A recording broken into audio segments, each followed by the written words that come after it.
बेरोजगारी हर साल हर मैनिफेस्टो में पहले के मैनिफेस्टो में रहा करता था कि इस बार ये क्यों ज्यादा क्या कोरोना कारण? ये सब लोग बोल रहे हैं जी, एकदम बिल्कुल ही फालतू बात है। 50 लाख से ज्यादा युवा जो है वो बाहर गया है मजदूरी करने।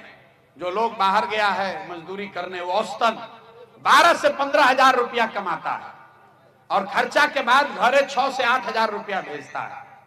तो अगर 10-12 हजार रुपया के रोजी रोजगार का व्यवस्था बिहार में हो जाए तो कोई आदमी उसमें जाना नहीं चाहेगा।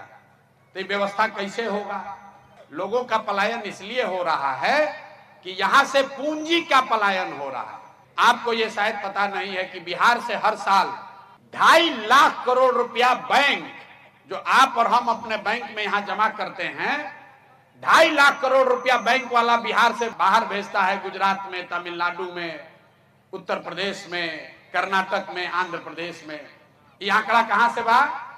रिजर्व बैंक ऑफ इंडिया बताता है। बैंक जो है, बैंक का जिम्मेवारी है कि जितना रुपया आप बैंक में जमा कीजिएगा उसका 70% पैसा आपको, समाज को ऋण के तौर पर मिलना चाहिए, जिससे आप घर बना सकें, गाड़ी खरीद सकें, धंधा रोजी रोजगार कर सकें। तो पूंजी का यही दो स्रोत है। पूंजी आदमी के पास कहां से आता है? जो पैसा आप कमाते हैं, जो खर्चा के बाद बच गया वो आपका पूंजी हुआ, और दूसरा पूंजी का स्रोत है जो बैंक से कर्जा लिए, वो आपका पूंजी है। मान ली कि रुआ घर बनावता नहीं, 1 लाख रुपया रुआ बचत कैले बानी, 4 लाख रुपया बैंक से लेनी तो 5 लाख के घर बनावता नहीं, फिर धीरे धीरे कर्जा वापस करब। तो ये जांचने के लिए रिजर्व बैंक ऑफ इंडिया एक आंकड़ा जारी करता है जिसको कहते हैं CD रेशियो। देश में कानून है, संविधान है कि बैंक में अगर 100 रुपया जमा हो तो 70 रुपया बैंक को वापस समाज को देना है, धंधा के लिए, रोजी रोजगार के लिए, घर बनाने के लिए, गाड़ी खरीदने के लिए। बिहार में बैंक वाला देता है कितना? 40 रुपया। बाकी पैसा कहां जाता है? बाकी पैसा बैंक वाला उस राज्य में भेजता है जहां पर रोजी रोजगार हो रहा है, गुजरात में, कर्नाटक में, तमिलनाडु में। पिछला साल बिहार के गरीब जनता ने बैंक में पैसा जमा किया 4,21,000 करोड़ रुपया। अब बैंक वाला पैसा आपको लोन पर कितना दिया? 1,61,000 करोड़। बाकी पैसा कहां गया? बाकी पैसा बैंक वाला दूसरे राज्य में भेज दिया। अगर 70% CD रेशियो होता तो बिहार में 2,80,000 करोड़ रुपया आपको लोन के तौर पर मिलता। तरुआ जो घर आज 4 कमरा के बनैले बानी, 8 कमरा के बनाई थी। आप एगो छोटा सा रेस्टोरेंट चला रहे हैं तो बड़ा रेस्टोरेंट चलाने लगते, छोटा व्यापार कर रहे हैं बड़ा व्यापार करने लगते, खेती में ज्यादा पैसा इन्वेस्ट कर सकते थे। ये जो हर साल 2-2 लाख करोड़ रुपया गया, तो 1990 में जब लालू जी मुख्यमंत्री भइलन तब से लेके पिछला साल तक बिहार से 26,35,000 करोड़ रुपया आपका हमारा पैसा बैंक वालों ने दूसरे राज्य में भेज दिया। 50 लाख आदमी गइलन, लेकिन 26 लाख करोड़ रुपयों इजा से चल गई। 26 लाख करोड़ रुपया आपका हमारा बैंक वाला दूसरे राज्य में भेज दिया।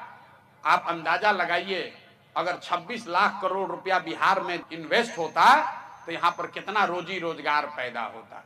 और ऐसा नहीं है कि बैंक का मनमर्जी है कि आप कितना पैसा लोन दीजिएगा। आपके जानकारी के लिए बता दें, देश के स्तर पर एक कमेटी होती है जिसका चेयरमैन होता है खुद प्रधानमंत्री, और हर 15 दिन पर यह आंकड़ा देखा जाता है कि बैंक में कितना रुपया जमा हुआ, बैंक वाला कितना लोन दिया। बिहार में राज्य के स्तर पर उस कमेटी का चेयरमैन होता है मुख्यमंत्री। लेकिन जैसे बिहार में CEO, BDO, डॉक्टर, दरोगा मुख्यमंत्री के बात नहीं कन सुनत, वैसे बैंक वाला भी उनकर बात नहीं के सुनत। अब बिहार में आदमी के समझ भी नहीं थे। आज तक आप कहीं किसी सभा में ये नहीं सुने होंगे कि भैया पूंजियों के पलायन बिहार से होता। जे जैसे फिनांस मिनिस्टर बा, ओकरा से पूछब कि भाई प्रशांत किशोर कह रहा है कि 26 लाख करोड़ रुपया यहां से चला गया, तो कहेगा ये क्या होता है। तो जन सुराज का मंत्र ये है कि अगर बिहार में 70% जो राष्ट्रीय औसत है, अगर बैंक के साथ मिलकर CD रेशियो को सुधार दिया जाए तो हर साल 2.5 लाख करोड़ रुपया एक्स्ट्रा पैसा यहां पर लोगों को मिलने लगेगा, घरे घर रोजी रोजगार होने लगेगा। तो ये जन सुराज का पहला मंत्र है घरे घर रोजगार देने का। दूसरा मंत्र ये है कि मनरेगा को सीधे खेती से जोड़ा जाए। जन सुराज ने कहा कि जितना आदमी धान गेहूं के खेती करता, अगर आप ये धान गेहूं का मकई का खेती छोड़ के आप अगर नगदी फसल का खेती कीजिए, मसाले का खेती कीजिए, सब्जी का खेती कीजिए, लहसुन प्याज उगाइए, मसाला उगाइए, तो आपको मनरेगा के तहत मुफ्त मजदूर दिया जाएगा।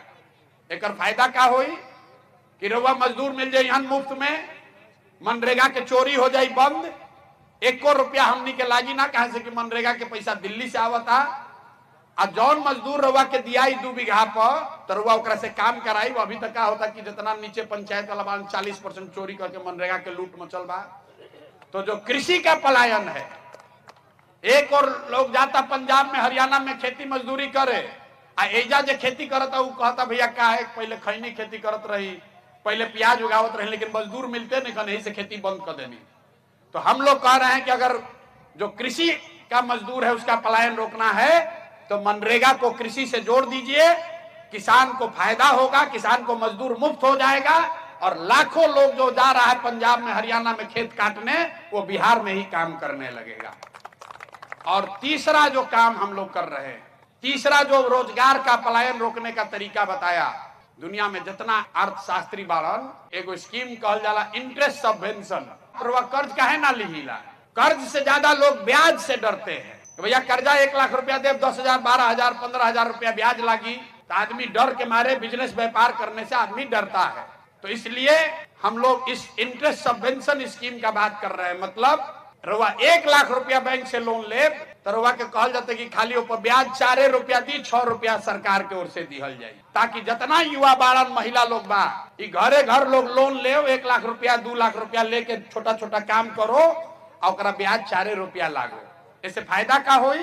फायदा ये होई कि बजट से मान ले कि 1 लाख करोड़ रुपया अगर लोन लोग ले लिया, तो सरकारी खर्चा आएगा खाली 6,000 करोड़ रुपया।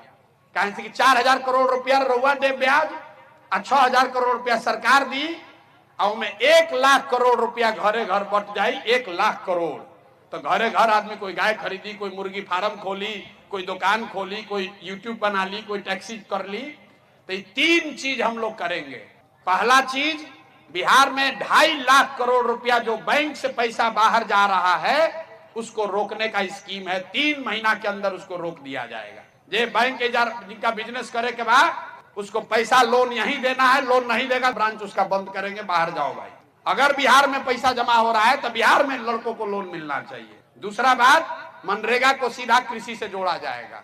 और तीसरी बात, जितना महिला युवा है जो कर्ज लेकर बिजनेस व्यापार करना चाहता है, उसको खाली 4 रुपया ब्याज पर लोन मिले, ताकि सब आदमी घरे घर रोजी